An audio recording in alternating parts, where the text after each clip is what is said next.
A'udzubillahi minasyaitonirrajim. Bismillahirrahmanirrahim. Assalamualaikum warahmatullahi wabarakatuh.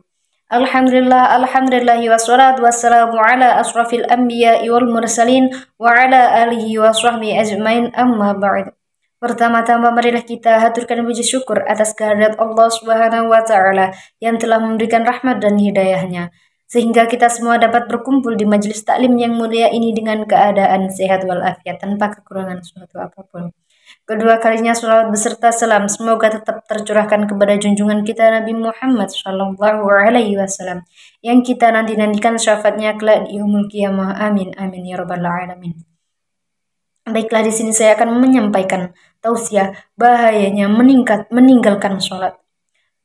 Bismillahirrahmanirrahim. Di sini saya akan menyampaikan nasihat dari ulama untuk kita semua yang merasa pernah meninggalkan sholat atau yang sampai hari ini masih mengabaikan sholat, masih sering meremehkan sholat. Para ulama menjelaskan banyak sekali ayat-ayat dan hadis-hadis tentang ancaman dari Allah bagi orang yang meninggalkan sholat. Bahkan kalau kita mencoba membaca di dalam rukun Islam, sholat itu termasuk rukun yang Islam yang kedua setelah syahadat. Artinya akan ditolak keislaman seseorang walaupun dia mengatakan syahadat tetapi dia tidak melakukan sholat secara sengaja tanpa udzur yang diperkenankan. Bahkan di dalam Al-Quran Allah berkali-kali memberikan kalimat ancaman. Di antaranya, fawailul lil musallin alladzina hum 'an shalatihim sahun. Celakalah orang yang salat, yaitu orang yang lalai dalam salatnya. Apa maksud lalai dari salatnya? Dia udah salat tapi salatnya asal-asalan. Orang yang salatnya tidak khusyuk, orang yang salatnya kadang dilakukan dan kadang tidak, orang yang salatnya buru-buru, tidak memenuhi rukun, orang yang tidak benar-benar wudunya, orang yang tidak benar-benar bersucinya. Lalu bagaimana dengan orang yang tidak sholat? Maka Allah menggolongkan di antara ciri-ciri yang paling jelas terhadap kemunafikan seseorang adalah dia malas dalam ibadah sholat, bukan tidak sholat. Malas dalam ibadah sholat. Allah berfirman dalam surah An-Nisa, wa idza qamu ila shalah qamu kusala. Kalau mereka berdiri untuk sholat, mereka berdiri dalam keadaan kusala, bermalas-malasan. Mungkin kita sholat, tetapi apakah kita termasuk bermalas-malasan? Bagaimana dengan tarawih kita? Apakah termasuk bermalas-malasan? Kita mencari tarawih yang paling cepat, yang hanya dalam hitungan 15 menit selesai, 20 rakaat atau 11 rakaat. Jangan-jangan kita termasuk orang yang suhun, orang yang lalai walaupun sholat. Jangan-jangan kita termasuk orang yang kusala, orang yang bermalas-malasan walaupun kita melakukan ibadah itu. Seandainya kita termasuk orang-orang yang lalai atau orang yang bermalas-malasan dalam sholat, na'udzubillah, berarti kita masih ada kemunafikan di hati kita, tertolak iman Islam di sisi Allah. Na'udzubillah min dzalik. Teman-teman yang dirahmati Allah, sholat adalah satu-satunya ikatan kita dengan langit. Sholat adalah satu-satunya ikatan hambanya dengan Allah Subhanahu wa ta'ala. Sehingga kita meninggalkan sholat sekali saja, berarti kita memutuskan ikatan kita kepada Allah Subhanahu wa ta'ala. Lalu bagaimana kita mendapat pertolongan dari Allah jika kita memutuskan hubungan kita dengan Allah Subhanahu wa ta'ala?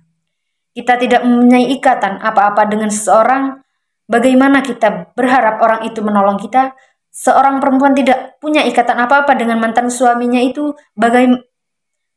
bagaimana dia meminta nafkah kepada suaminya itu? Begitu juga dengan Allah. Kalau kita dan Allah sudah putus, bagaimana kita meminta rezeki kepada Allah? Bagaimana kita meminta pertolongan kepada Allah? Bagaimana kita meminta perlindungannya? Bagaimana kita meminta Allah memperhatikan dan mengurus kita, padahal kita yang memutuskan ikatan dengan Allah? Satu-satunya, kata ulama, ikatan antara hamba dengan Robnya adalah as-sholah. Siapa yang meninggalkan sholat secara sengaja tanpa alasan yang diperbolehkan oleh agama, berarti dia telah memutuskan ikatannya dengan Allah Subhanahu wa ta'ala. Bahkan para ulama sampai berpendapat seandainya seorang meninggalkan sholat sampai akhir hayatnya, maka ketika ia meninggal, dia tidak boleh dikuburkan di kuburan kaum muslimin. Dia tidak boleh disolatkan oleh ulamanya, kecuali oleh keluarganya sendiri. Bahkan ketika dia masih hidup, jika dia tidak melakukan ibadahnya secara sengaja dalam waktu yang lama, maka ulama mengatakan istrinya harus meminta cerai kepadanya. Dan sebaliknya, kenapa tidak halal seorang perempuan menikahi seorang laki-laki yang meninggalkan sholat? Ini menunjukkan sebagian ulama berpendapat orang yang sengaja meninggalkan sholat, maka ia telah murtad dari Islam. Walaupun ini bukan pendapat semua para ulama, tetapi ini menunjukkan betapa bahayanya orang meninggalkan sholat. Nanti di akhirat sholat adalah amal yang pertama yang akan ditanya oleh Allah Subhanahu wa Ta'ala. Seandainya sholat kita benar, maka amal yang lain akan diperbaiki oleh Allah Subhanahu wa Ta'ala. Tetapi seandainya sholat seseorang itu rusak, maka semua amal lain akan mengikuti dan akan rusak bersamanya. Sholat sesuatu yang tidak bisa ditinggalkan.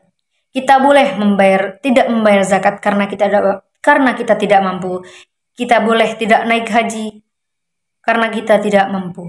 Kita boleh tidak berpuasa dengan cara kita mengqadha atau membayar fidyah.